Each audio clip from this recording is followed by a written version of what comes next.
Okay, let me start today's lecture. Okay, now, first of all, triangle law. Actually, we are going to study addition. Is somebody saying something? Yes. Sir, Yes.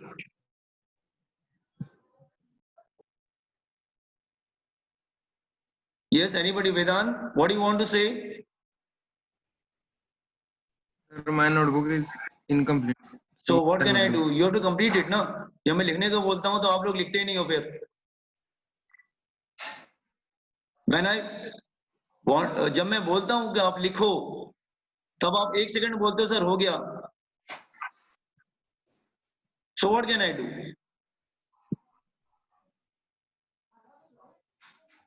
Sir आप YouTube पर कब डाल रहे हो? उस time में complete कर दूंगा. नहीं तो आप ही लोग बोलते हो ना कि सर हो गया, तभी मैं आगे बढ़ता हूँ ना. Then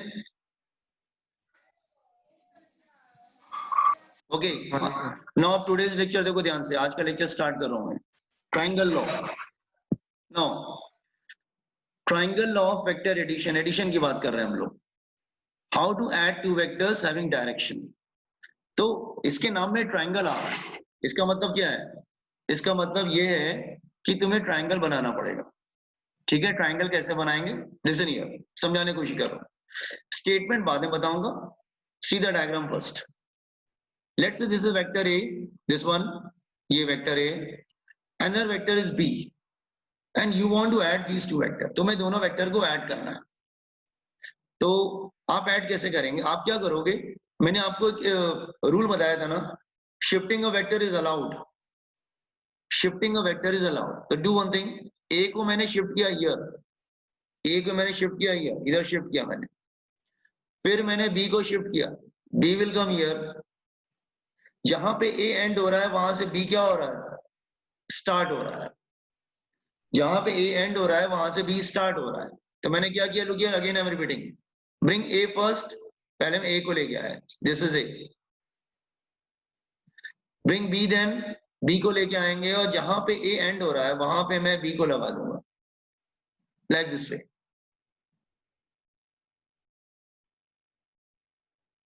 no, just see the how to place it. आपने ए को शिफ्ट किया, इधर रख दिया. बी को शिफ्ट किया, इधर ले आया. लेकिन शिफ्ट करते समय जो डोंट चेंज द डायरेक्शन. उसका डायरेक्शन चेंज मत करना. सिर्फ पैरेलल शिफ्टिंग इज अलाउड. तो आपने ए को शिफ्ट किया, A will come here, then B को लाया. बी को कहां पे रखा? जहां पे ए एंड हो रहा है वहां से बी स्टार्ट हो रहा है. तो इसको बोलते हैं सेम ऑर्डर. ये दोनों जो है ना सेम ऑर्डर में है. What do mean by same order? तो बी कहां से स्टार्ट हो रहा है? जहां पे ए एंड हो रहा है वहां से बी स्टार्ट हो रहा है. Are you getting? मैं रिपीट कर रहा हूं, जहां पे ए एंड हो रहा है उधर से बी स्टार्ट हो रहा है. तो you can say same order. ये सेम ऑर्डर में है. ठीक है, तो ये हो गया ट्राइंगल के दो साइड्स. तो अब इसका आंसर क्या होगा? इसका जो आंसर होगा वो ट्राइंगल का थर्ड साइड होगा. इसका जो आंसर होगा वो ट्राइंगल का थर्ड साइड होगा. सी दिस वन. लेकिन वो अपोजिट ऑर्डर में जाएगा, फ्रॉम इधर से.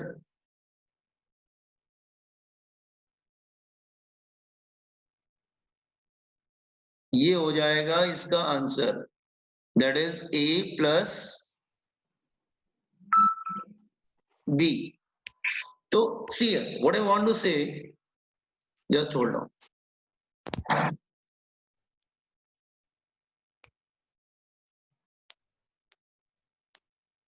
नो, इसमें नहीं करेंगे. नो, somebody is asking कि वेक्टर बी को मैं ए के टेल पे लगा सकता हूं क्या? नहीं, ऐसा नहीं. तुम्हें उसके हेड पे ही लगाना पड़ेगा. मैंने क्या रिपीट किया? Same order. सेम ऑर्डर का मतलब जानते हो क्या होता है? वन बाय वन, एक के बाद दूसरा. तो जहां पे ए खत्म होगा वहां से बी क्या होगा? स्टार्ट होगा. तो देखो ये ट्राइंगल के दो साइड हो गए. ठीक है, जो ऐड कर रहे हो वो ट्राइंगल के दो साइड बनेंगे, और जो आंसर होगा वो ट्राइंगल का थर्ड साइड बनेगा. लेकिन जो आंसर होगा वो ट्राइंगल का थर्ड साइड बनेगा, लेकिन अपोजिट ऑर्डर में होगा. अपोजिट ऑर्डर मतलब सेम ऑर्डर, अपोजिट ऑर्डर. देखो ये इस तरह से जा रहे हैं और वो उधर से आ रहा है और इस तरह से टकराता है. तो अगर एक क्लॉकवाइज जा रहा है तो दूसरा क्या आ रहा है?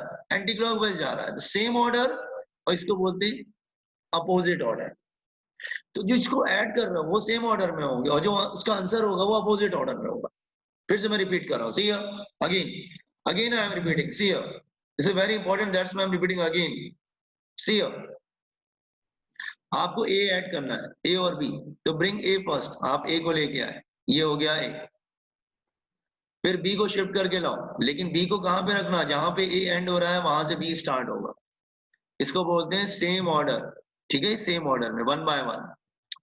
जो आंसर होगा ना, जो आंसर होगा वो ट्राइंगल का थर्ड साइड बनाएगा, लेकिन अपोजिट ऑर्डर में होगा। अपोजिट ऑर्डर मतलब, अपोजिट ऑर्डर का मतलब ये हुआ इसी, अपोजिट ऑर्डर का मतलब पहले के टेल्स के और जो दूसरे के हेड पे, इसको बोलते हैं अपोजिट ऑर्डर। ये हो गया आंसर।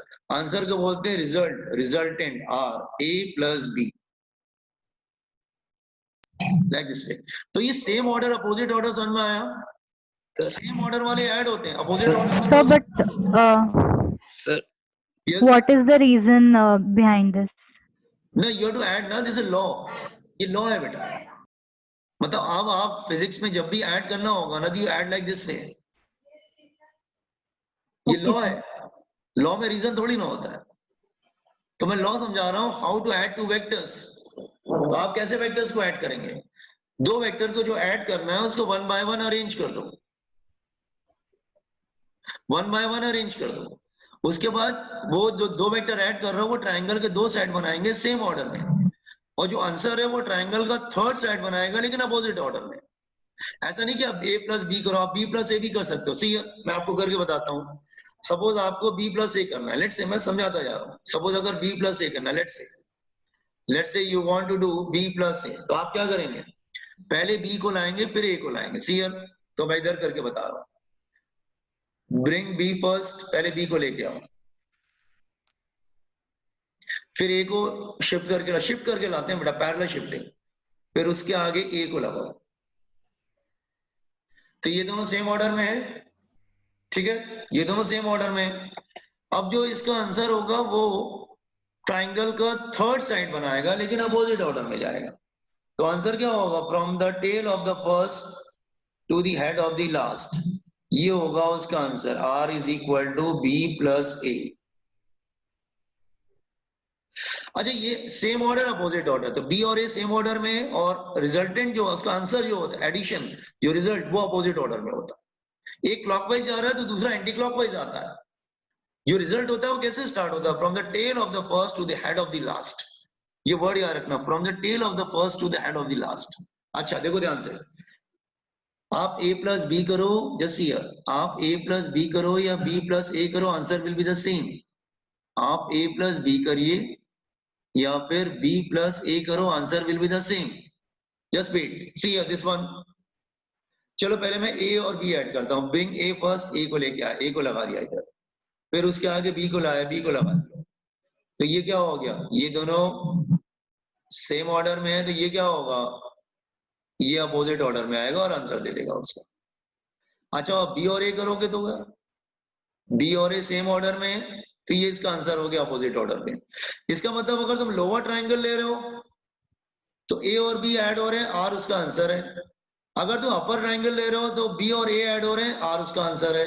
तो चाहे तुम ए प्लस बी करो चाहे बी प्लस ए करो, आंसर उसका क्या आता है? सेम आता है। Yes, anybody want to say anything? Let me check it.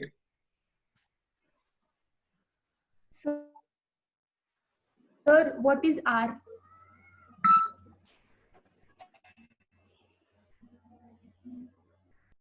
Collinear की बात कर रहे हो, होल्ड करो अभी। हाँ बोलिए। Yes, what R for answer बेटा, रिजल्टेंट। आर को बोलते हैं resultant, answer. R stand for result, ये रिजल्ट है, रिजल्ट, रिजल्टेंट बोलते हैं, रिजल्टेंट। रिजल्टेंट मतलब आंसर बेटा, वो आंसर होता है। आंसर वर्ड यूज नहीं करते, एक्चुअली रिजल्टेंट वर्ड यूज करते हैं, ठीक है। तो मैं रिपीट कर रहा हूं, चाहे तुम अपर ट्राइंगल लो चाहे लोअर ट्राइंगल लो, आंसर सेम आएगा, ठीक है। मैं समझाने की कोशिश करता हूं, वेट अगेन, होल्ड करो एक second.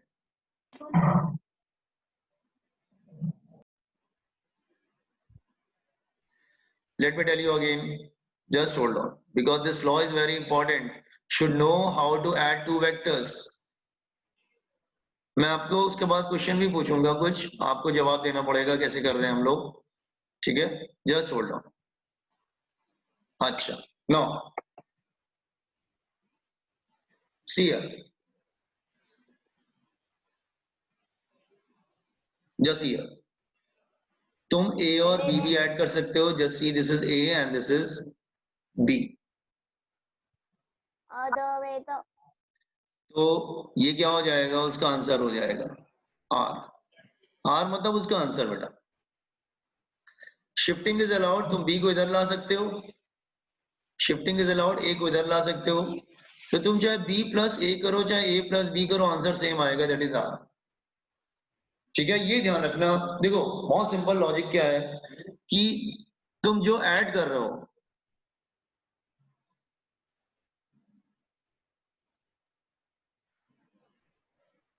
Yes yes it's different. Okay, know just hold on बेटा. पहले तुम लॉ को तो समझो पहले, उसके बाद मैं आपको समझाता हूं कि कैसे क्या होगा. ठीक है? Now first of all, triangle law में क्या होता है, ध्यान सुनो. जो ऐड कर रहे हो वो सेम ऑर्डर में होगा, जो आंसर होगा अपोजिट ऑर्डर में होगा. सपोज ये ऐड कर रहे हो ए और बी, तो देखो ये ऐसे जा रहा है, इट्स गोइंग लाइक दिस, ऐसे जा रहा है. और जो आंसर है वो कैसे आ रहा है? आंसर ऐसे आ रहा है और ऐसे टकराता है. तो सेम ऑर्डर अपोजिट ऑर्डर. अब बी प्लस ए कर रहे हो तो बी और ए ऐसे जा रहा है और ये अपोजिट जा रहा है like this way, this one. तो सेम ऑर्डर है ना अपोजिट ऑर्डर. जिसको ऐड कर रहे हो वो ट्रायंगल के दो साइड बनाएंगे सेम ऑर्डर में, और जो आंसर है वो ट्रायंगल का थर्ड सेट बनाएगा लेकिन अपोजिट ऑर्डर में जाएगा. Yes, have you understood this law? Yes sir. किसी को डाउट है? लॉ समझ में आया? आप ए प्लस बी करो या बी प्लस ए करो, आंसर सेम आता है. Just hold on, but he saying something. Sir इसका एग्जांपल. हाँ एग्जांपल बताएंगे. वेट, अभी लॉ तो कर लो पहले. Confidence this law.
Sir, why the resultant always goes in the opposite order? This is law बेटा. लॉ में वाई और वाई नहीं होता है. जैसे Newton laws of motion, force equal to mass into acceleration, why नहीं बोल सकते आप. लॉ में कोई नहीं होता. लॉ में क्या होता है? लॉ एक्सपेरिमेंट करने के बाद, मैथमेटिकल कैलकुलेशन के बाद लॉ प्रोवाइड किया जाता है. लॉ के बाद मतलब लॉ ऐसा होता है जो आपको एक्सेप्ट करना पड़ता है एज इट इज. क्योंकि जब कोई लॉ होता है ना तो उसको पहले बहुत थियोरेटिकली एक्सपेरिमेंटली प्रूव करने के बाद लॉ बनाया जाता है. तो वो यूनिवर्सल लॉ हो जाता है, फिर मतलब हर जगह एप्लीकेबल होगा फिजिक्स में.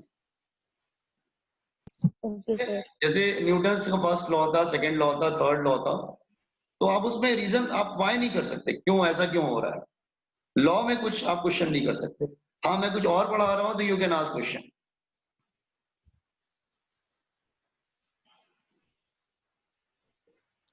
सर एंगल की वजह से रिजल्टेंट का मेजर कम नहीं होगा क्या? बेटा अभी हम आएंगे. आप लोग क्या है ना आगे चले जा रहे हो.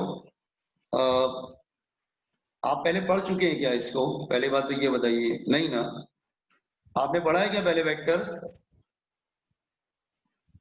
मैं स्टेप बाय स्टेप पढ़ा रहा हूं तो डोंट जंप. इस स्क्रीन पे जो लिखा है वो, उसमें कोई डाउट हो तो मुझसे पूछो. सर हाँ sir sir a plus b and a vector plus b is a different. नहीं, ए प्लस बी करो, बी प्लस ए करो, आंसर तो सेम ही आ रहा है ना। देखो ना इधर बेटा, देखो फिर से समझा रहा हूँ। ये ए है और ये बी है। बी को तुम इधर शिफ्ट कर सकते हो कि नहीं? बी को इधर शिफ्ट कर सकते हो। ए को ऊपर शिफ्ट कर सकते हो कि नहीं? शिफ्टिंग अलाउड होती है, मालूम है। तो तुम चाहे ए प्लस बी करो, चाहे बी प्लस ए करो, आंसर क्या बनेगा? ट्राइंगल का थर्ड साइड, लेकिन वो अपोजिट ऑर्डर में बनेगा। तो अपोजिट ऑर्डर में कैसे बनेगा? ये आएगा ना, अपोजिट ऑर्डर वाला ये आएगा। तो ऊपर वाला ट्राइंगल लोगे तो भी आंसर आ रहा है, नीचे वाला ट्राइंगल लोगे तो भी आंसर आएगा आ रहेगा। इसका मतलब ये क्या शो कर रहा है? ये शो कर रहा है कि तुम चाहे ए प्लस बी करो, चाहे ए या बी प्लस ए करो, आंसर हमेशा आ रहेगा जो कि उसका डायगोनल है। क्यों? ए को शिफ्ट करके ऊपर कर सकते हो, बी को शिफ्ट करके लेफ्ट की तरफ कर सकते हो। अब तुम ऊपर वाला ट्राइंगल लो तो भी आंसर आ रहा है, नीचे वाला ट्राइंगल लो तो भी आंसर आ रहेगा। इसका मतलब ए प्लस बी करो या बी प्लस ए करो, आंसर सेम आता है। ऑर्डर मैटर नहीं करता। ऑर्डर तभी तो दोनों करके बताया ना। देखो आपको, ये देखो, ये ए प्लस बी है कि नहीं? ए प्लस बी, और ये बी प्लस ए, दोनों में फर्क दिखता है क्या कुछ? दोनों का डायरेक्शन तो सेम ही है ना। ये वाला एरो जो दिख रहा है, this one B plus A और A plus B, they are looking identical ना, एक ही जैसे तो दिख रहे हैं। ये तो ये देखो, ये वाले दोनों एरो, दोनों के एरो ऐसे आ रहे हैं, दोनों बोथ। तभी तो कह रहा है ए प्लस बी करो या बी प्लस ए करो, आंसर यही आएगा। ऑर्डर मैटर नहीं करता वो।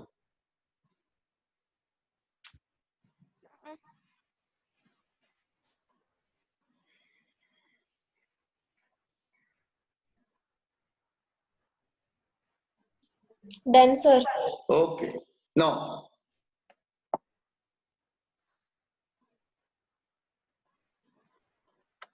next is polygon law. Polygon law, ठीक है? अच्छा, नाउ आप चाहे ट्राइंगल लॉ बताया था, पॉलीगॉन लॉ में क्या कर सकते हैं? सेम चीज है बेटा, एक से ज्यादा वेक्टर को ऐड कर सकते हैं। आप कहेंगे एक से ज्यादा वेक्टर को कैसे ऐड करेंगे? सी है, मतलब ट्राइंगल लॉ में मैक्सिमम एट अ टाइम कि तुम कितने वेक्टर ऐड कर सकते हो? दो। आप कहेंगे दो कैसे ऐड करेंगे? दो ऐड करेंगे, तीसरा तो उसका आंसर था ना। आपको ट्राइंगल बनाना है, दो साइड क्या होंगे? ए और बी जो ऐड कर रहे हो, और थर्ड साइड क्या होगा? उसका आंसर होगा। ट्राइंगल के तीन ही साइड होते हैं, ए और बी ऐड कर रहे हो, थर्ड उसका आंसर हो गया। अच्छा, पॉलीगॉन लॉ में आप एक से ज्यादा वेक्टर को ऐड कर सकते हो। मैं एग्जांपल ले रहा हूं, let's say this is A, this is B, this is C and this is D, चारों को ऐड करना है। तो एक काम करो, शिफ्ट करते जाओ, शिफ्ट करते जाओ, और सबको वन बाय वन करके सेम ऑर्डर में लगा दो। जैसे मैं समझा रहा हूँ, ए को लाओ पहले, शिफ्ट ए को लाओ पहले। तो मैं पहले ए को लेके आया। This Sir, is, your voice is not audible. क्या हुआ? मेरी आवाज कट रही है क्या?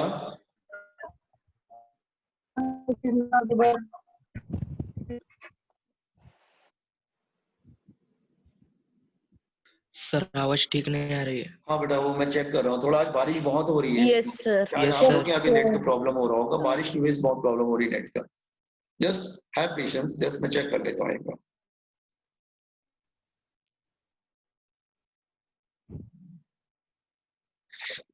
अभी आवाज आ रही है क्या आप लोग को? अभी भी आवाज नहीं आ रही है? नहीं सर, नहीं सर। नहीं।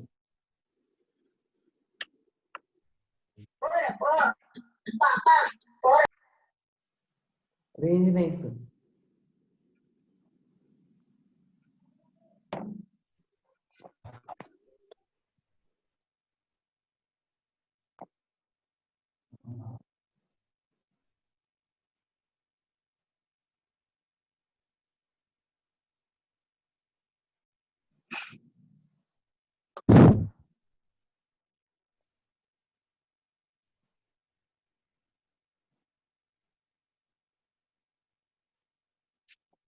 हाँ, नेट चेक करो, आवाज आ रही है मेरी? Yes, sir. हाँ, नहीं अपना भी नेट Yes, चेक करो। समटाइम क्या होता है ना, हो सकता है आपके नेट में प्रॉब्लम हो, क्योंकि नेट की प्रॉब्लम हर जगह आ रही है बारिश की वजह से। ठीक है, चलो ओके। सो पहले मैं किसको ले आया? ए को लेके आया। दिस इज ए, फिर मैं बी को शिफ्ट करके लाया, उसका आगे बी लगा दिया, दिस इज बी, ठीक है। अच्छा अच्छा, मैं ए और बी को ऐड करूंगा तो मैंने बोला था ये ट्रायंगल के 2 साइड बन गए, तो ट्रायंगल का थर्ड साइड क्या देगा? ट्रायंगल का थर्ड साइड देगा उसका आंसर। तो मैं ड्रॉ करके देखता हूं इधर, तो ये आएगा a प्लस बी। अभी a प्लस बी इसका आंसर हो गया। अब a प्लस बी से c ऐड करो, ब्रिंग c, अब c लेके आओ, c इसके आगे लगाओ,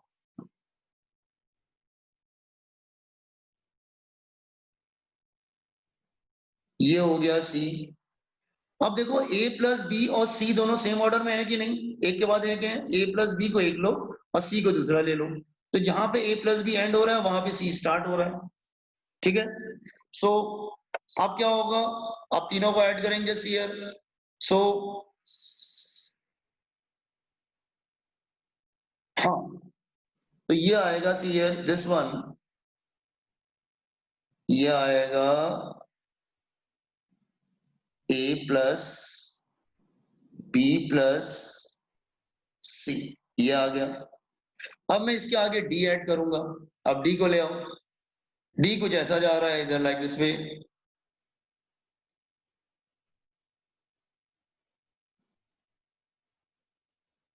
अब जो है a प्लस बी और c और d सेम ऑर्डर में है, तो इसका आंसर क्या आएगा? अपोजिट ऑर्डर में जाएगा, तो उसका आंसर आ जाएगा अपोजिट ऑर्डर में। अपोजिट ऑर्डर में आंसर क्या आएगा? सी, अपोजिट ऑर्डर में आंसर आएगा like this way. Now this is a final answer, ये आएगा फाइनल आंसर, तो ये आ जाएगा a plus B plus C plus D. आपने ट्रायंगल लॉ कितनी बार यूज किया यहाँ पर? कितनी बार ट्रायंगल लॉ यूज किया? 3 3 बार। times. 3 बार यूज किया ना। तीन। जैसे जैसे मैथ्स में आप कैसे करते हैं बेटा? मैथ्स में जैसे नंबर्स को ऐड करना होता है तो कैसे ऐड करते हैं? नंबर्स को ऐड करना होता है, सब सी है। आप सपोज कर लो 4 प्लस 2 प्लस 6 ऐड करना है, प्लस 9 ऐड करना है, तो पहले 4 और 2 ऐड करते हो तो 6 आ जाता है, जो उसका आंसर आता है फिर उसको इससे ऐड करते हो, फिर इसका जो आंसर आएगा फिर इसको इससे ऐड करो, तो that is I am doing here. तो पहले मैंने ए और बी ऐड किया, उसका आंसर क्या आएगा? प्लस बी, और उसके आंसर से सी को ऐड किया, उसका आंसर आया ए प्लस बी प्लस सी, फिर उसके आंसर से डी ऐड किया, फिर फाइनल आंसर आया ए प्लस बी प्लस सी। मतलब आपने ट्रायंगल लॉ को मल्टीपल टाइम्स यूज किया, 3 बार यूज किया। 3 बार ट्रायंगल लॉ यूज करने से अच्छा था तुम एक पॉलीगॉन लॉ यूज कर लेते, ये वाला। ये बहुत ही सिंपल है, ये क्या काम करता है? कुछ नहीं, सबको एक के बाद एक लगा दो सेम ऑर्डर में, ए के बाद बी, बी के बाद सी, सी के बाद डी, लगा दिया, यहाँ पे रह गया ये। अब ये पॉलीगॉन जैसा बन रहा है, ठीक है, लेकिन ये पॉलीगॉन इनकम्प्लीट है। देखो आपने क्या किया, ए लगाया, ए के बाद आपने बी लगा दिया, बी के बाद आपने सी लगा दिया ये, और सी के बाद आपने डी लगा दिया। ये पॉलीगॉन कंप्लीट है कि इनकम्प्लीट है? इनकम्प्लीट है, लेकिन है तो सेम ऑर्डर में, तो इसको कंप्लीट कौन करेगा? इसको कंप्लीट करेगा इसका आंसर। आंसर मतलब a plus B Result. Plus C plus D complete करेगा इसका आंसर। सो इसका आंसर यहाँ पे आएगा, सी ये आएगा इसका आंसर, लेकिन वो अपोजिट ऑर्डर में जाएगा। ये अगर ऐसे जा रहे हैं ना क्लॉकवाइज, तो एंटी क्लॉकवाइज आएगा, that is a plus B plus C plus D, like this way. तो पॉलीगॉन लॉ में क्या करते हैं? देखो पॉलीगॉन लॉ में एक बात ध्यान रखना, इसको बोलते हैं आंसर। आंसर मतलब रिजल्ट। पॉलीगॉन लॉ में आंसर कब मिलता है? जब पॉलीगॉन इनकम्प्लीट होता है। अगर इनकम्प्लीट होगा तो उसको आंसर क्या करेगा? कंप्लीट कर देगा, ठीक है। लेकिन लेकिन लेकिन अगर पॉलीगॉन अपने से कंप्लीट हो गया तो आप कहेंगे अपने से कैसे कंप्लीट हो जाएगा? ठीक है, मैं समझाने की कोशिश करता हूँ, wait, can understand this one, ठीक है, इसको समझो, ठीक है। लुक हियर, लेट्स से मैं एक छोटा सा एग्जांपल लेके मैं समझा रहा हूँ, वेट एक मिनट होल्ड करो। मैं छोटा सा एग्जांपल लेके यहाँ पे समझाने की कोशिश कर रहा हूँ, इसको समझना, ये भी इंपॉर्टेंट है। लेट्स से 4 वेक्टर है A B C and D. तुमने क्या किया? सोचा मैं ऐड करता हूं, तुमने ए लगाया, ए के बाद बी लगा दिया, बी के बाद सी लगा दिया, ये जस्ट होल्ड ऑन, एक सेकंड रुको।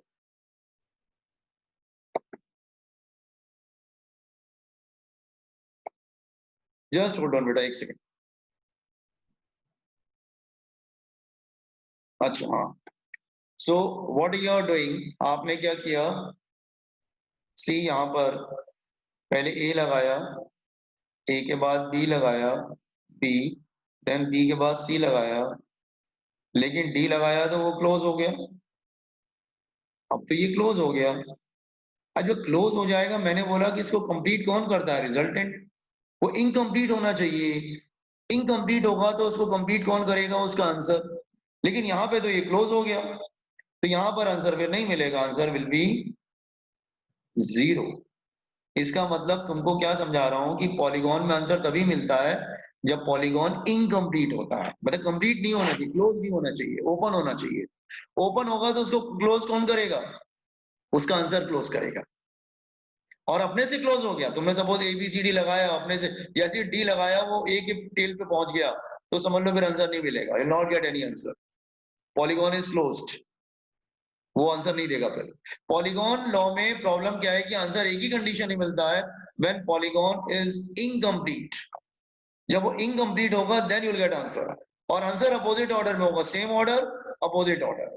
तो मैंने क्या किया, ए बी सी डी लगा दो सबको सेम ऑर्डर में, ये इनकम्प्लीट है, इसको कंप्लीट कौन करेगा, उसका आंसर, आंसर ये हो गया, तो this is the answer.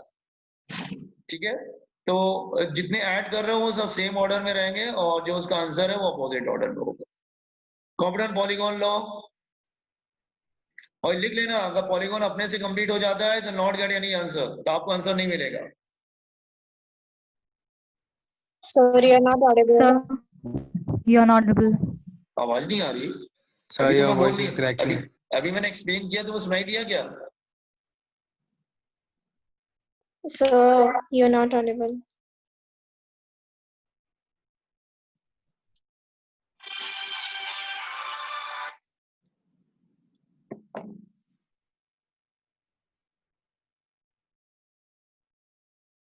Polygon law आपको समझाया, आपको समझ में आया?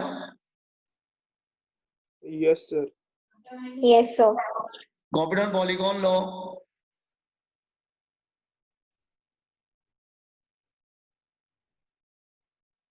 Done, sir.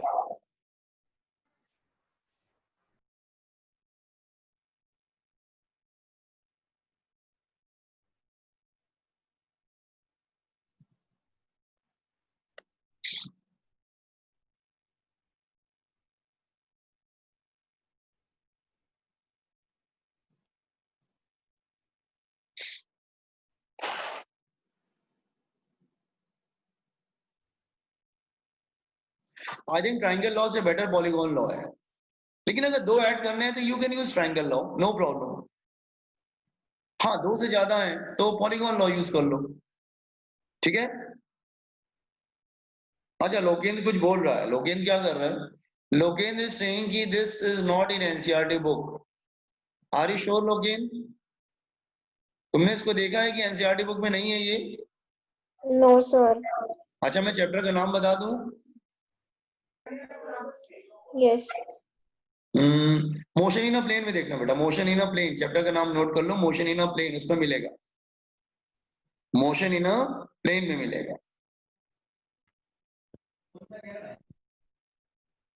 अच्छा, मैं समझा देता हूँ बेटा, तुम लोग कुछ बच्चे परेशान हो रहे होंगे, let me make you understand. देखो ध्यान से, मैं इधर लिख रहा हूँ, इधर इंफॉर्मेशन देखो जरा। हाँ सर है। मैं आपको नहीं, पूरा नहीं होगा बेटा, एनसीईआरटी में मतलब सीबीएसई की बुक में एडिशन है सर। ये नहीं, वेक्टर जो है ना बेटा, वो 3 चैप्टर्स में डिस्ट्रीब्यूटेड है। एक चैप्टर है motion in a plane, in a plane, फिर एक चैप्टर है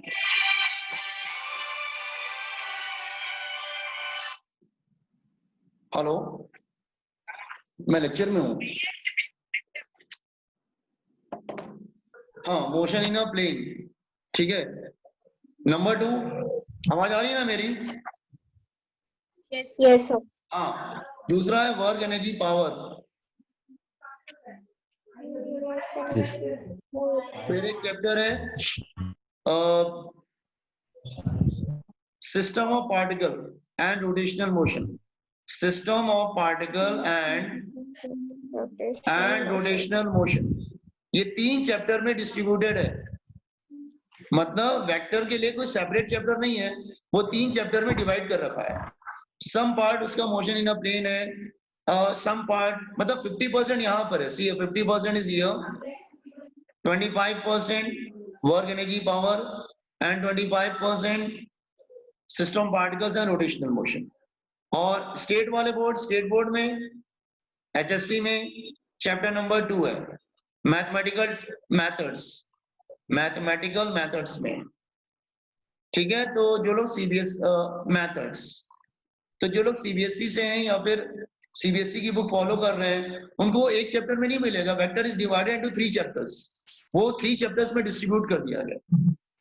chapter number motion in a plane, chapter number work energy power, chapter number system particles and rotational motion. हाँ, स्टेट बोर्ड में वो एक ही जगह पे रखा गया चैप्टर नंबर 2 में। रिगार्डिंग द सीबीएसई में वेक्टर आपको 3 चैप्टर ढूंढना पड़ेगा तब मिलेगा वेक्टर।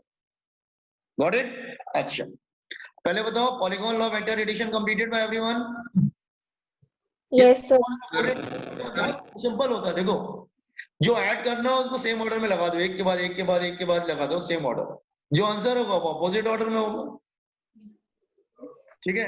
अच्छा, पॉलीगॉन लॉ कंप्लीट कर लिया हो तो मैं नेक्स्ट लॉ पे आऊं। Yes, sir. Done sir. Okay,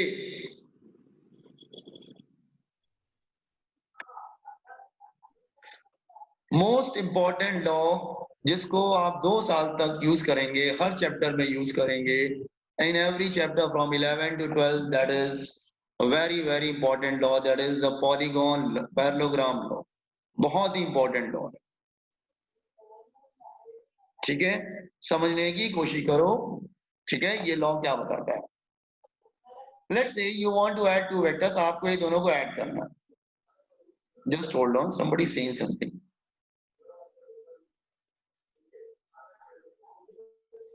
Lokendra, अच्छा ठीक है, मैं कल आपको देता हूँ, एनसीईआरटी बुक में है बेटा, ठीक है। अच्छा, मैं भी दिखाता हूँ, लेक्चर के एंड में मैं एनसीईआरटी बुक आपको शो करूंगा, ठीक है। ओके, अच्छा रुको, मैं पहले एनसीईआरटी बुक दिखाई दूं। आप लोग कुछ बच्चे परेशान है कि एनसीईआरटी में नहीं है। Let me show it. Hold करेंगे, मैं जरा स्क्रीन चेंज करूंगा, वेट, होल्ड करो जरा।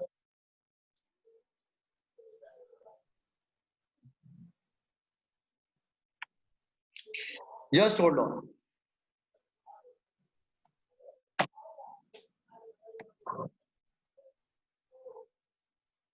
Just hold on.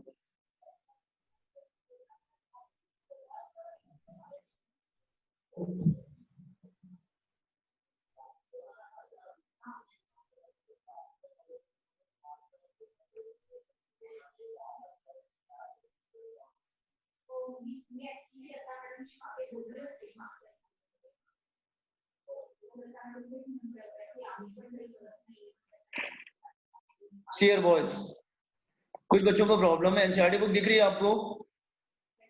Yes sir. Yes sir. Yes sir. ये एक्चुअली बता रहे हैं, वेट, हाँ ये आपको किधर गया, हाँ जस्ट होल्ड ऑन। ये चैप्टर नंबर, अच्छा ये देखो एनसीईआरटी बुक में भी इंटीग्रेशन डेरिवेटिव दे रहा है, ये देखो वेक्टर है, this one here.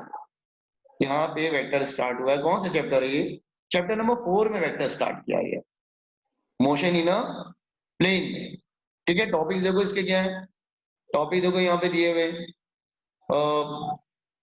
Scalar and vector, multiplication of vector, addition of vector, resolution of vector, ये सब दे रखे हैं, ठीक है। तो दिखा रहा हूँ, तो ये आपके एनसीईआरटी बुक्स में दे रखे, ये देखो ये दे रखे। कैसे? ये ट्रायंगल लॉ सिखाने की कोशिश कर रहा है, थोड़ा सा एनसीईआरटी बुक थोड़ी सी कॉम्प्लेक्स है, वो ट्रायंगल लॉ सिखाने की कोशिश कर रहा है तुम्हें, ठीक है। ट्रायंगल लॉ सिखाने की कोशिश कर रहा है। ये देखो नल वेक्टर का प्रॉपर्टीज, एनसीईआरटी बुक में वेक्टर जो प्रिंट होता है ना, वो बोल्ड लेटर से प्रिंट होता है बेटा, तो वेक्टर नहीं होता, बोल्ड लेटर से प्रिंट करते हैं तो उसको वेक्टर बोल देते हैं, ठीक है।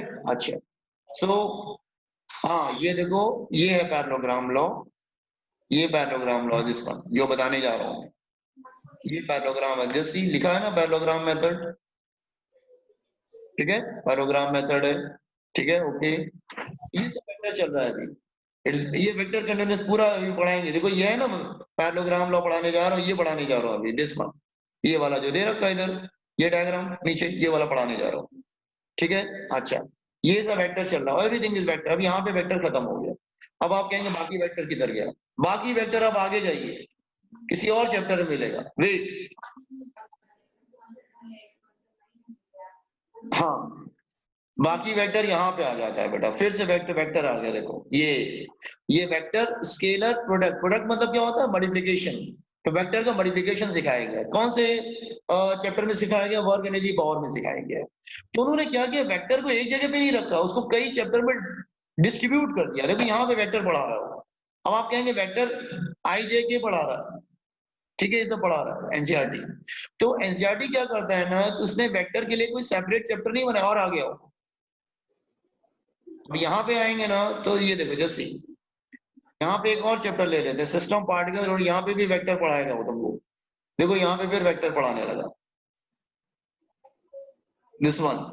तो कहने का मतलब क्या है कि वेक्टर एक जगह पे डिस्ट्रीब्यूटेड नहीं है, वेक्टर थ्री चैप्टर्स में डिस्ट्रीब्यूट कर रखा है, प्रॉब्लम ये है, ठीक है ना। एनसीईआरटी बुक देखने में बहुत पतली लगती है, पढ़ोगे तो आपको थोड़ा सा प्रॉब्लम होगा। तो मेरा कहना ये है कि मैं एक बार आपको वो चैप्टर पढ़ा दूं, उसके बाद तुम एनसीईआरटी से पढ़ो, मैं सबको एडवाइस यही दूंगा, ठीक है। Listen properly what I am saying. NCERT book देखने में बहुत पतली लगती है, पढ़ोगे तो फ्यूज उड़ जाएगा। इसलिए एक काम करो तुम, पहले मैं उस चैप्टर को पढ़ा देता हूँ, जैसे मैं वेक्टर है पढ़ा देता हूँ पूरा वेक्टर, उसके बाद तुम एनसीईआरटी बुक से पढ़ो।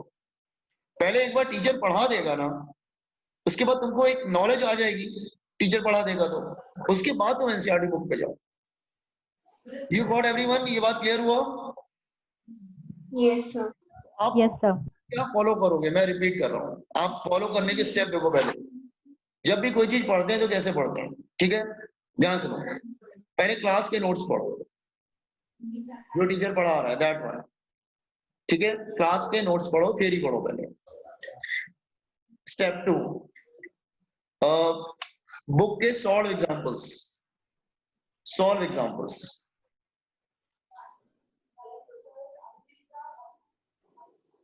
यस, थ्योरी पढ़ो एंड लर्न फॉर्मूलेस। उसके बाद एक्सरसाइज, ठीक है, ये सब कर लिया। उसके बाद एक्सरसाइज में एमसीक्यूज वगैरह करो, उसके बाद एनसीईआरटी बुक पे आओ और उसमें जो एक्स्ट्रा दिया हुआ है, एक्स्ट्रा इंफॉर्मेशन को कलेक्ट करो।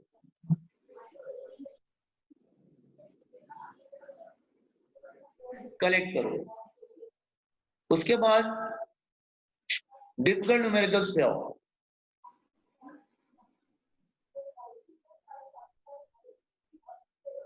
डिफिकल्ट और कॉम्प्लेक्स प्रॉब्लम्स पे आओ। कॉम्प्लेक्स प्रॉब्लम में इजी करो, मीडियम करो और उसके बाद डिफिकल्ट पे आओ। देन ये प्रोसेस होता है किसी चैप्टर को कंप्लीट करने का। Are you getting what I am saying? अगर आप सोचोगे मैं डायरेक्ट एनसीईआरटी पे जंप कर जाऊं, आपने एक लेक्चर मेरा अटेंड किया और सोचा मैं चलो एनसीईआरटी बुक पढ़ता हूं, आपको समझेगा ही नहीं। You not able to understand anything NCERT. NCERT में प्रॉब्लम क्या है ना बेटा, एनसीईआरटी में क्या है कि बिटवीन टू लाइंस, एनसीईआरटी की दो लाइंस के बिटवीन बहुत ज्यादा इंफॉर्मेशन हिडन है। उसमें इतना ज्यादा इंफॉर्मेशन दे दिया है कि एक लाइन में बहुत सारा इंफॉर्मेशन दे दिया। तो वो क्या होता है कि बच्चा समझ में नहीं पाता है कि एक लाइन में इतना सारा क्या बोल दिया उसने कि मुझे समझ में नहीं आ रहा, ठीक है। तो उसमें क्या, एनसीईआरटी में क्या होता है, मीनिंग बहुत है, ठीक है, between two lines there is lot of meanings आते हैं। तो पहले क्लास के नोट्स पढ़ लो, थोड़ा बहुत तक समझ लो, उसके बाद एनसीईआरटी पे आओ। This is my advice. अगर तुम डायरेक्ट फर्स्ट अटेम्प्ट एनसीईआरटी पे जंप कर जाओगे तो आपको शायद एनसीईआरटी समझ में नहीं आएगी और आपको लगेगा कि एनसीईआरटी तो बहुत अजीब सी बुक है, मुझे समझ में क्यों नहीं आ रही। सब बच्चे तो एनसीईआरटी पढ़ते हैं, मुझे क्यों समझ में क्यों नहीं आ रही? नहीं, थोड़ा मेरे नोट्स पढ़ने के बाद उसके बाद एनसीईआरटी पे आओ। You got the idea? Direct NCERT पे जंप मत करो। मेरा पहले तो एक चैप्टर खत्म हो दो, फिर वो चैप्टर एनसीईआरटी से पढ़ो, फिर उसमें से डाउट्स पूछो मेरे से। NCERT will give you lot of knowledge, but first of all NCERT पढ़ने के लिए भी नॉलेज चाहिए। एनसीईआरटी तुमको बहुत नॉलेज देगा, लेकिन एनसीईआरटी पढ़ने के लिए भी नॉलेज चाहिए।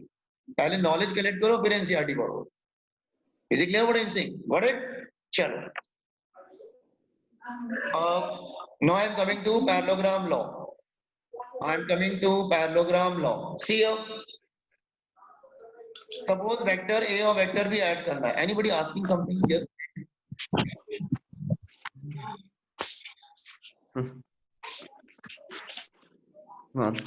Okay. Now, see here, parallelogram law. Let's say there's vector A and vector B. ठीक है, vector A and vector B. Bring vector A first, ये वेक्टर ए, उसके बाद वेक्टर बी को शिफ्ट करके लाओ। लेकिन लेकिन लेकिन लेकिन सेम ऑर्डर, यहाँ पे ऑर्डर की बात मत करो, यहाँ पे ऑर्डर की बात मत करो, नहीं ऑर्डर की बात मत करो। ऑर्डर की बात किसमें करते हैं? ऑर्डर की बात करते हैं ट्रायंगल लॉ और पॉलीगॉन लॉ में ऑर्डर की बात करते हैं। ध्यान सुनो जस्ट क्लास, यहाँ पे ऑर्डर की बात मत करना, यहाँ पे डोंट टॉक, ऑर्डर की बात नहीं करेंगे। सेम ऑर्डर, अपोजिट ऑर्डर कोई मतलब। ऑर्डर की बात कहाँ पे करते हैं? ट्रायंगल लॉ और पॉलीगॉन लॉ में करते हैं। पैरेललोग्राम लॉ में ऑर्डर की बात नहीं करोगे। ये बात क्लियर हुआ? मैंने आपको पहले सेपरेट कर दिया कि ट्रायंगल लॉ में और पॉलीगॉन लॉ में ऑर्डर की बात करते हैं, same order opposite order, same order opposite order. यहाँ पे ऑर्डर की बात नहीं करोगे। यस, आप क्या करो, ए को लेके आए, फिर बी को लेके आओ और बी को उसके टेल पे लगाओ। टेल का मतलब को इनिशियल, को इनिशियल मतलब starting from the same point. यहाँ पे दोनों को सेम पॉइंट से स्टार्ट करना पड़ता है। अब तुम्हें ट्रायंगल लॉ पॉलीगॉन लॉ में डिफरेंस समझ में आ रहा है? पैरेललोग्राम लॉ में कि वहां पे उसके आगे लगाते थे ना, हेड पे लगाते थे, यहाँ पे हेड पे नहीं लगाते हैं, टेल पे लगाते हैं। ठीक है, अच्छा, ये इसको बोलते हैं एडजेसेंट साइड्स। पैरेललोग्राम के कितने साइड्स होते हैं? 4। पैरेललोग्राम के 4 साइड्स होते हैं। ठीक है, अच्छा, तो तुमने ए और बी इस तरह से अरेंज किया, पहले ए को लाए फिर बी को लाए और इस तरह से लगा दिया। दोनों का स्टार्टिंग पॉइंट सेम होना चाहिए। जैसे starting point will be same, तो what the answer? Answer will be the diagonal. लेकिन डायगोनल तो 2 बनते हैं। Which diagonal? That diagonal which is coinitial, तीनों का स्टार्टिंग पॉइंट सेम होता है। ये तुमको देगा एडिशन। हाँ, एक सेकंड, अगर बाय मिस्टेकन तुमने अगर ये वाला डायगोनल ले लिया ना, ये वाला डायगोनल ले लिया, तो एडिशन नहीं मिलेगा, फिर सब्ट्रैक्शन मिल जाएगा। इसका मतलब एक डायगोनल उसका देखता है पैरेललोग्राम का, one diagonal will give you addition, other diagonal give you subtraction. ठीक है, फिलहाल हम लोग एडिशन की बात कर रहे हैं, सब्ट्रैक्शन की बात नहीं करेंगे। ठीक है, वो बाद में डिस्कस करेंगे। ठीक है, तो मैंने क्या बताया कि आप कौन सा डायगोनल लेंगे जो दोनों से को-इनिशियल होगा। को-इनिशियल मतलब starting from the same point. तो ये पैरेललोग्राम लॉ में ऑर्डर की बात नहीं। पैरेललोग्राम लॉ में क्या होता है? वेक्टर ए को लगाओ, फिर दूसरे वेक्टर को लगाओ, वेक्टर बी को लगाओ। वेक्टर ए और बी का स्टार्टिंग पॉइंट सेम होना चाहिए, को-इनिशियल। स्टार्टिंग पॉइंट सेम होना चाहिए मतलब को-इनिशियल होना चाहिए, सेम पॉइंट पे टेल होनी चाहिए। उसके बाद जो डायगोनल होगा, विच डायगोनल? डायगोनल तो 2 बनते हैं, एक छोटा डायगोनल, एक बड़ा डायगोनल। अगर तुमने गलती से ये वाला डायगोनल बना दिया ना, ये वाला डायगोनल, तो तुमको सब्ट्रैक्शन मिल जाएगा, एडिशन नहीं मिलेगा। अभी हम एडिशन पढ़ रहे हैं इसलिए बात नहीं कर रहे हैं। तो वो वाला डायगोनल लो जो तीनों से को-इनिशियल होगा। तो क्या मतलब? ये वेक्टर ए है, ये वेक्टर बी है और ये इसका आंसर है।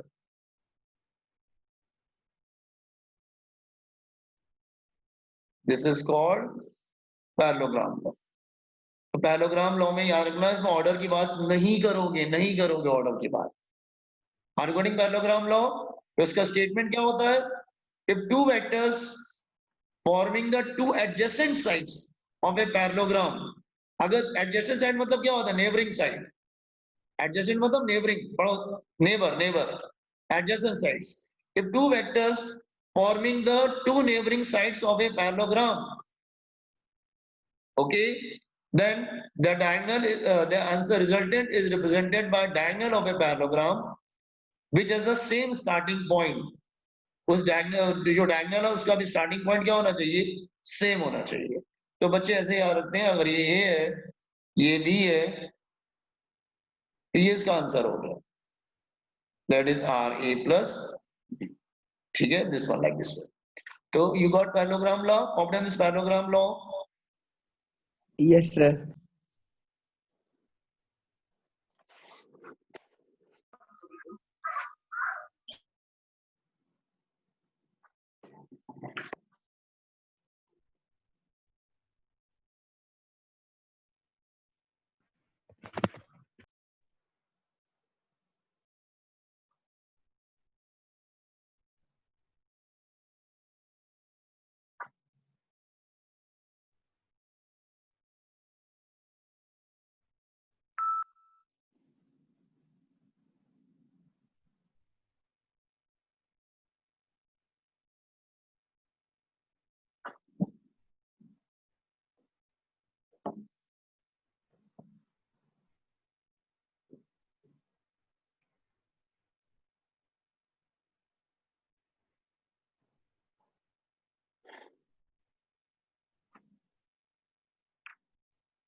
Sakshi, I am not speaking anything right now.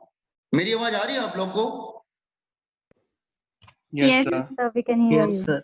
Check your microphone.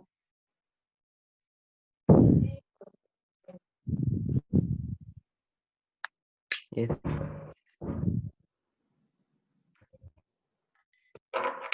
Network problem.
Okay. Done, sir. अच्छा. Done, sir. हाँ बच्चा एक सेकेंड. हाँ. Yes, sir. Parallelogram law. अच्छा, इसका डेरिवेशन है आपके बुक में. आपको डेरिवेशन इसका बताना जरूरी है. अच्छा, आप ध्यान सुनो. आप लोग पढ़ते सारे लॉ हैं, लेकिन आप मोस्टली कौन से लॉ यूज करोगे? Parallelogram law. ज्यादातर आप पैरेललोग्राम लॉ यूज करोगे. ठीक है. अच्छा. अच्छा, see the derivation part.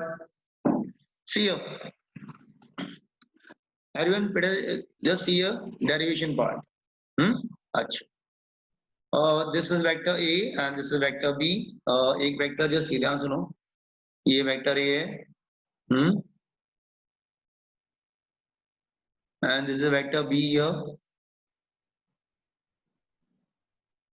दोनों का एंगल कितना बन रहा है?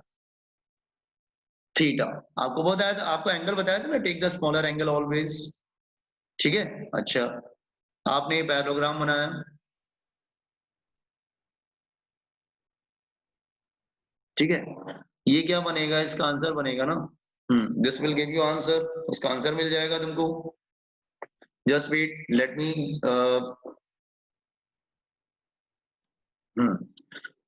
This will give you answer. ये इसका आंसर मिलेगा.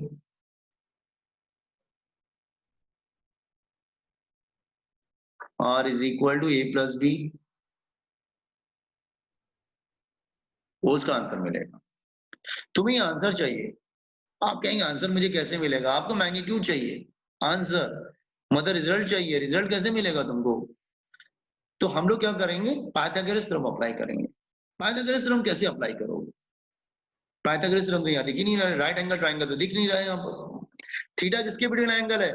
Theta is the angle between A and B, theta is the angle between A and B, vector A and vector B, ठीक है। अच्छा, अब तुमको पाइथागोरस थ्योरम अप्लाई करना है, तो अब सवाल ये उठता है कि पाइथागोरस थ्योरम अप्लाई कैसे करोगे तुम? तो ध्यान सुनो, आप एक्स्ट्रा कंस्ट्रक्शन करेंगे। एक्स्ट्रा कंस्ट्रक्शन कहां पे करेंगे? सी एक्स्ट्रा कंस्ट्रक्शन करते हैं, ये देखो जैसे ये, इसको थोड़ा एक्सटेंड करो आगे, थोड़ा और एक्सटेंड करो। पहले नेमिंग कर दो इसका, P Q R S, P Q R S naming कर दिया, P Q R S naming कर दिया, ठीक है। अच्छा, इसको एक्स्ट्रा कंस्ट्रक्शन को थोड़ा आगे बढ़ाओ, आगे बढ़ाओ, आगे बढ़ाओ, और वहां से आर से एक परपेंडिकुलर ड्रॉ करो, एक बिल्कुल 90 परपेंडिकुलर ड्रॉ करो, परपेंडिकुलर यहाँ पे गिराओ, let's say call it T, इसको टी बोलो। तो P Q R S parallelogram हो गया, ए बी ऐड कर रहे हो, आर उसका आंसर हो गया, और तुमने आर से एक परपेंडिकुलर गिराया और पी क्यू थोड़ा सा एक्सटेंड किया, टी पर मीट कर रहा है दोनों। अच्छा, आपको मालूम है ना करस्पॉन्डिंग एंगल्स आर इक्वल, आपको मालूम है पैरेललोग्राम में करस्पॉन्डिंग एंगल्स आर इक्वल। तो अगर करस्पॉन्डिंग एंगल्स इक्वल होते हैं, इसका मतलब अगर ये एंगल थीटा है तो फिर ये भी एंगल थीटा होगा, क्योंकि पैरेललोग्राम के अपोजिट साइड्स क्या होते हैं? इक्वल होते हैं। तो करस्पॉन्डिंग एंगल्स आर इक्वल, ये थीटा होगा तो ये भी थीटा होगा। डायग्राम क्लियर है सबको, एवरीवन? Yes, sir. ये राइट एंगल ट्रायंगल क्यों बनाया? पाइथागोरस थ्योरम अप्लाई करना है ना, ठीक है। अच्छा, चलो अप्लाई करते हैं। ट्रायंगल पीटीआर, बड़ा वाला ट्रायंगल लो, पीटीआर, बड़ा वाला ट्रायंगल, ये बड़ा वाला triangle PTR. Hypotenuse square PR square is equal to base square PT square plus TR square height square. तो बड़ा वाला ट्रायंगल यूज कर रहे हैं, पी ट्रायंगल पीटीआर। देखो डायग्राम में समझ में आ रहा है इक्वेशन कैसे आया? Just check it, hypotenuse square is equal base square plus height square, ठीक है।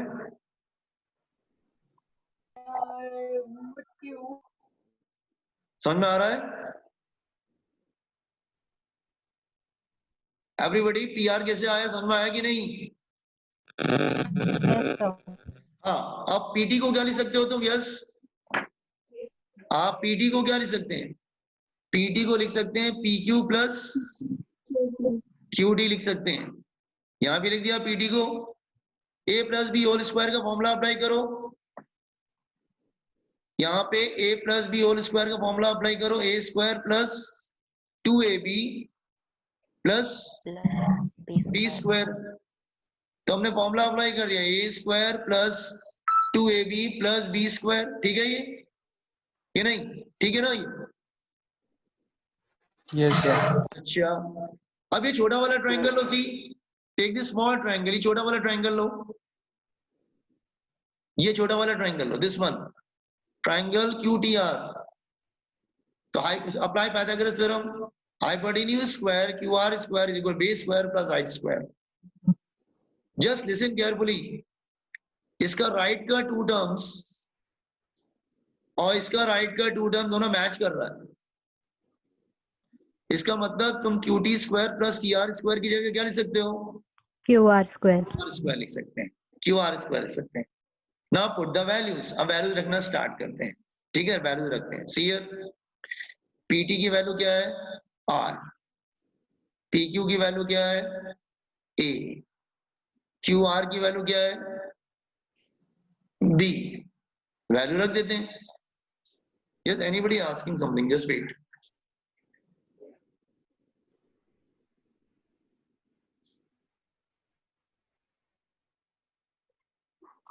अच्छा, again I am repeating class, somebody asking, वो नहीं समझ में आया, दोबारा एक्सप्लेन कर रहा हूं मैं, ध्यान सुनो तुम लोग, ठीक है। अच्छा अच्छा, सी अच्छा, now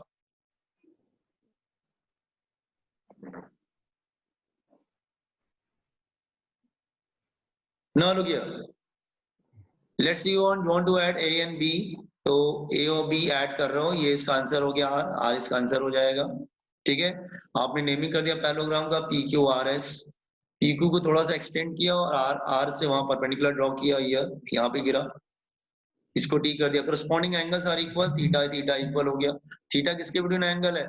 between A and B. अब एक काम करो, बड़ा वाला ट्राइंगल लो, triangle PTR, apply the Pythagoras theorem. तो P R square is equal to base square PT square plus T R square हो गया। पीटी को क्या लिख सकते हैं? P Q plus Q T लिख दिया। फिर a plus B whole square का फॉर्मूला अप्लाई करो, यहाँ पे फॉर्मूला अप्लाई कर देंगे a plus B whole square का फॉर्मूला। तो a square plus 2ab plus B square का फॉर्मूला अप्लाई कर दिया।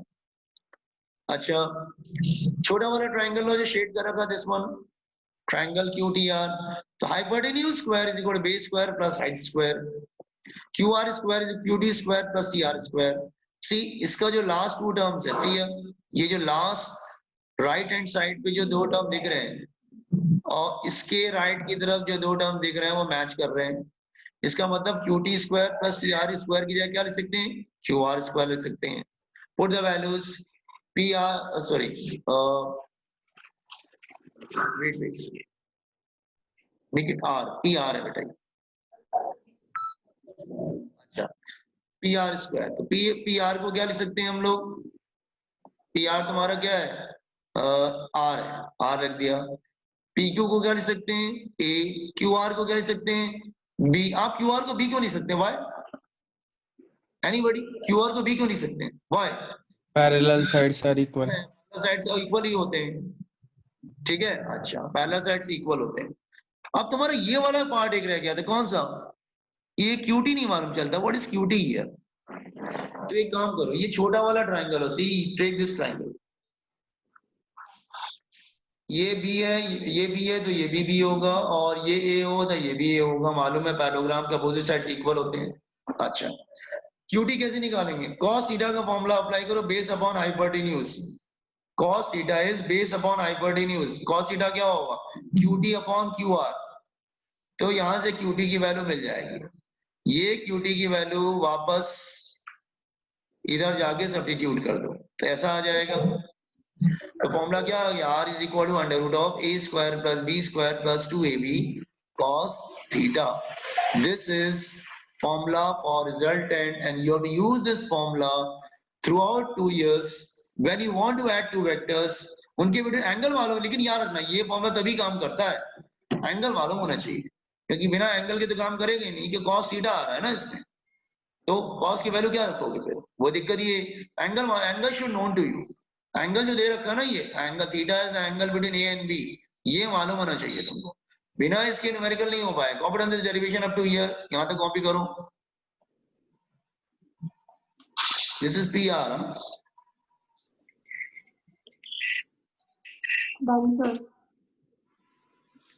Done, sir.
Done, sir.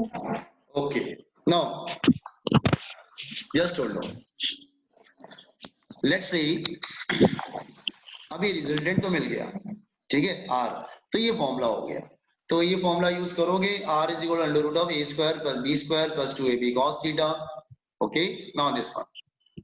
Now see here, sometime you have to find, just wait, let me,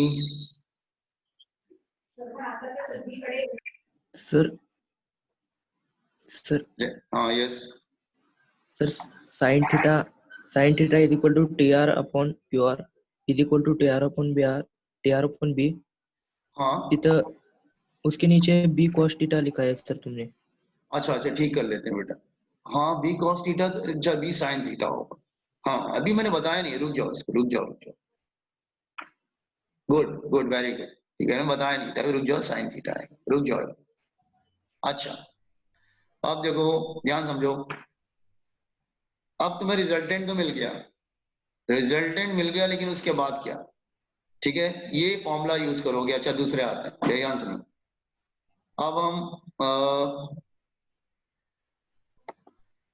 अब हम just here angle देखते हैं, wait, हाँ जस्ट होल्ड ऑन, हाँ let's say ये डायग्राम में ऊपर देखो डायग्राम, लेट्स से रिजल्टेंट ये एंगल बना रहा है अल्फा और ये वाला एंगल बना रहा है बीटा, तो अल्फा बीटा क्या है, कैसे बोलोगे, what are alpha and beta, तो आप बोलोगे alpha beta are the angle made by the resultant from vector A and vector B respectively, तो आप क्या बोलोगे, here alpha and beta are angles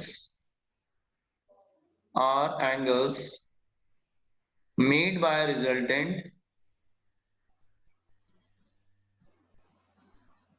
resultant मतलब R, from vector A and vector B respectively, ठीक है। अच्छा तुम्हें पहले अल्फा निकाल के दिखाते हैं, ठीक है, अल्फा निकाल देते हैं, एक भी निकाल, देखो ये थीटा, ये अल्फा, ये बीटा है, इसका मतलब ये क्या है, इसका मतलब हुआ कि theta is equal to alpha plus beta, यही मतलब हुआ कि नहीं, अगर इधर अल्फा है बीटा है, इसका मतलब theta is equal to alpha plus beta, तो अगर एक भी एंगल निकल जाएगा दूसरा तो निकल जाएगा ना, थीटा तुमको मालूम होगा, ठीक है, तो अल्फा कैसे निकालेंगे, ध्यान सुनो, तो ये एंगल हमने अल्फा लिया, see this angle is alpha, triangle PTR, ये वाला ट्रायंगल देखो, हाँ tan का फॉर्मूला अप्लाई करो, tan क्या होता है, परपेंडिकुलर अपॉन बेस या अपोजिट अपॉन एडजेसेंट, आप डिपेंड करता है बच्चे क्या वर्ड यूज करते हैं, आप लोग क्या यूज करते थे वैसे, परपेंडिकुलर अपॉन बेस या opposite upon adjacent, Opposite upon adjacent. Opposite upon adjacent use करते, इट डजंट मैटर, ठीक है, चलो वेट, हाँ अपोजिट अपॉन एडजेसेंट मैं बोलूंगा, फिर आप लोग वही करेंगे, ठीक है, अपोजिट अपॉन एडजेसेंट, सी नो, तो अपोजिट क्या आ जाएगा, टी आर अपॉन एडजेसेंट क्या आएगा, पीटी, और पीटी को क्या लिख सकते हैं, P Q plus Q T, PT को लिख सकते हैं P Q plus Q T, लिख सकते हैं इसको। अच्छा पुट द वैल्यूज, हाँ टी आर की वैल्यू क्या है, sine theta is perpendicular upon hypotenuse, छोटा वाला ट्रायंगल ले रहे हैं, छोटा वाला ट्रायंगल, स्मॉल ट्रायंगल, ये कौन सा ट्रायंगल लिया मैंने, यहाँ पे कौन सा ट्रायंगल इसके अंदर ले रहे हैं, छोटा वाला ट्रायंगल क्या है, triangle Q T R, triangle Q T R, ये ले रहे हैं, ठीक है। अच्छा तो साइन थीटा क्या होगा, perpendicular upon hypotenuse, Q R तो तुम्हारा बी है, बी टी आर मिल जाएगा, put both the values here, आपको अल्फा का फॉर्मूला में tan इधर आ जाएगा, तो it become tan inverse, so you get formula for alpha, alpha का फॉर्मूला मिल जाएगा। और अगर बीटा चाहिए ना, इधर वाला एंगल चाहिए, सी अल्फा तो इधर वाला एंगल होगा, अल्फा इधर वाला एंगल होगा, अगर तो ये अल्फा ये वाला एंगल, अगर बीटा चाहिए ना तो क्या करना, अरे वही फॉर्मूला यूज करना, तुम अल्फा बीटा कोई भी यूज कर सकते हो, या theta is alpha plus beta कैसे भी कर लो, तो तुम ए और बी को इंटरचेंज कर देना, तो मैंने क्या लिखा है, सिमिलरली करके डायरेक्ट लिख दिया, बीटा की वैल्यू ए और बी को इंटरचेंज कर देना, तो ए की जगह बी कर देना, बी की जगह ए कर देना, तो बीटा मिल जाएगा, ठीक है, तो बीटा भी एंगल मिल जाएगा। अल्फा मालूम है तो बीटा भी मिल जाएगा। वैसे भी आपको मालूम है theta is equal alpha plus beta. ठीक है, अच्छा, तो compute this last derivation also. ये तुम्हारा कंप्लीट डेरिवेशन हो गया। तुम्हारे अगर स्कूल्स में आएगा तो ऐसा करना पड़ेगा तुमको, पूरा कंप्लीट डेरिवेशन।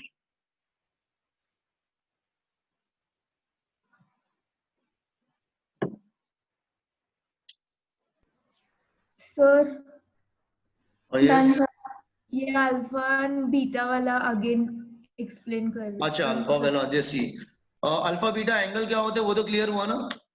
मैंने लिखा है यहाँ पे नीचे, alpha beta are angle made by the resultant from A and B.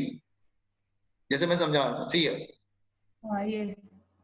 मतलब रिजल्टेंट ए से एंगल कितना बना रहा है, अल्फा, 20 से जा रहा है ना, तो ए से एंगल अल्फा बना रहा है और बी से एंगल बीटा बना रहा है। ठीक है, अच्छा, तो एक काम करते हैं, अल्फा निकालने की कोशिश करते हैं। टेक दिस होल, बड़ा वाला ट्रायंगल ले लो, ये वाला ट्रायंगल ले लो, बड़ा वाला, दिस वन पूरा बड़ा वाला ट्रायंगल ले लो। तो tan अल्फा क्या होगा, opposite upon adjacent T R upon PT. PT को क्या लिख सकते हैं, P Q plus Q T. अब ये छोटा वाला ट्रायंगल जो दे रखा है दैट वन, उसमें से तुम cos थीटा sin थीटा निकाल लो।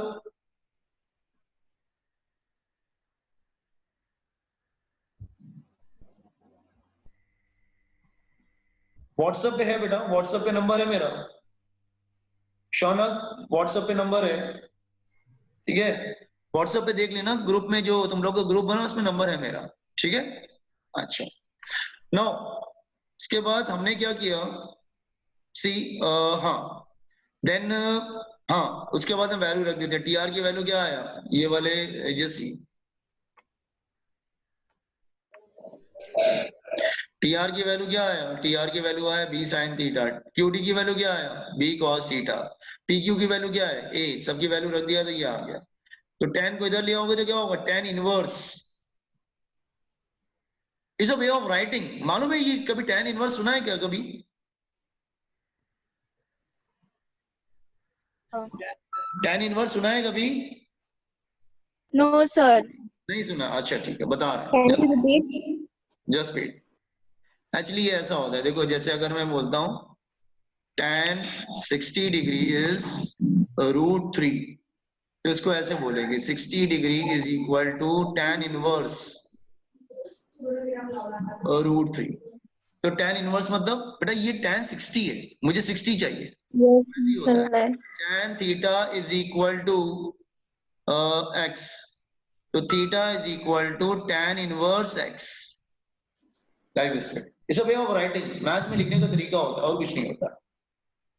ठीक है, अच्छा, सो अल्फा वैल्यू मिल गया तुम्हें, अल्फा मिल गया तो बीटा भी मिल जाएगा। मैंने आपको शॉर्टकट तरीका बताया कि अगर बीटा चाहिए होता है ना तो अल्फा का ही फॉर्मूला लो और ए और बी को क्या करो, इंटरचेंज कर दो आपस में, ए की जगह बी कर दो, बी की जगह ए कर दो, तो आपको बीटा की वैल्यू भी मिल जाएगी। ठीक है, ओके, सो मैं यहाँ पे रोक रहा हूँ, जिसको कॉपी करना हो कॉपी कर लो, जस्ट आई एम जस्ट मैं अब ऑल कर रहा हूँ। ठीक है डन सर। एवरीवन, आज थोड़ा नेट का भी प्रॉब्लम चल रहा है। Bye bye. Bye sir. Bye sir. Bye sir. Bye sir. Bye bye sir. Bye bye. Sir yes, sir T R is equal to B sine theta, तो वहां पे नीचे ए साइन थीटा किससे आया, alpha is equal to tan, उसमें इधर किस जगह पे बेटा, टी आर,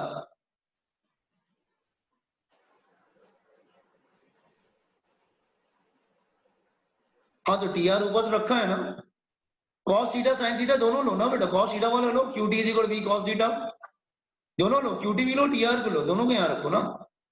सी मैं दिखा रहा हूँ, एक सेकेंड, ये QT की वैल्यू यहाँ रख, ये QT की वैल्यू यहाँ रखनी और TR की वैल्यू यहाँ रखनी और PQ की वैल्यू तो ए दे रखा है, PQ की वैल्यू तो ए आ जाएगा ना।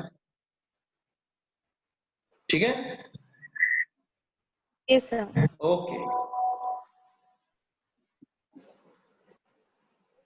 सर ये बच्चे सर पैरेललोग्राम रूल में आपने कुछ एक इम्पोर्टेंट पॉइंट बताया था, वो रिपीट करेंगे क्या? बेटा आज तो लेक्चर खत्म हो मेरा गया, नेटवर्क प्रॉब्लम हो गया था। Next time I will repeat again, ठीक है? कल मैं रिपीट करता हूँ दोबारा, पैरेललोग्राम लो दोबारा ओके सर, ठीक है? No problem, okay sir, bye, thank you sir. Thank you. Sir सीधे चैट बॉक्स